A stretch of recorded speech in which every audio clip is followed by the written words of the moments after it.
Hello guys, welcome back to my channel. बहुत सारे लोग ये कह रहे थे कि सर हमने मैथ्स को बहुत अच्छे से पढ़ रखा है, deeply proper chapter wise notes बना रखा है, बहुत सारे पीवाईक्यूज का प्रैक्टिस भी कर रखा है, फिर भी मॉक्स में हमारे सवाल छूट जाते हैं, हमसे बनते नहीं। तो देखो, यही आपको समझना है।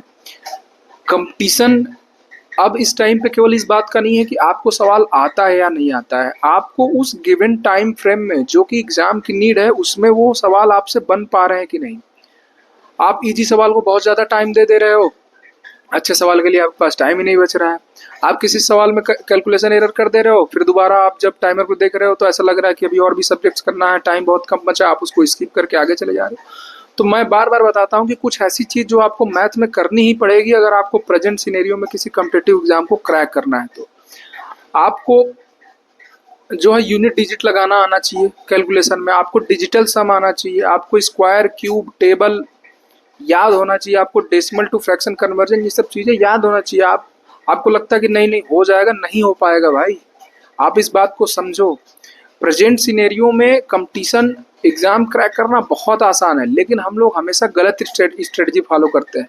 हमारा अप्रोच ही एग्जाम के प्रति गलत है, हम वही पुराने अप्रोच पे चले आ रहे हैं। नहीं, आप एग्जाम के नीड को समझो। एग्जाम जो आपसे मांग रहा है आपको वो देना पड़ेगा। पूरी दुनिया डिस्ट्रैक्टेड, अगर 30 लाख फॉर्म भरे जाते हैं तो उसमें 26-27 लाख बच्चे डिस्ट्रैक्टेड हैं।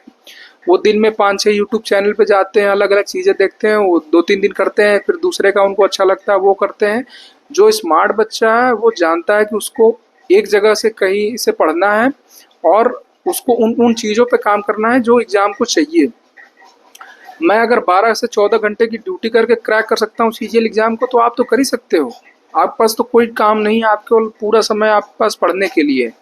आप सोते हो, खाना खाते हो, या फिर जो भी थोड़ा बहुत आपका अपना पर्सनल काम है, उसके बाद जो भी समय बचता है आप पढ़ाई करो। तो आप इस चीज़ को समझो, इस चीज़ को नेग्लेक्ट मत करो। जो जो चीज़ें मैंने बताई हैं उस पर काम करो, अभी भी टाइम है। प्री हो जा रहा है, उसके बाद मेंस के लिए ज़रूर आप इन चीज़ों को अपने पढ़ाई में शामिल करिएगा। और ऑल द बेस्ट आप सभी लोगों को प्री के लिए। बाकी और भी अपडेट्स के लिए आप मेरे चैनल से जुड़े रहिए। Thank you.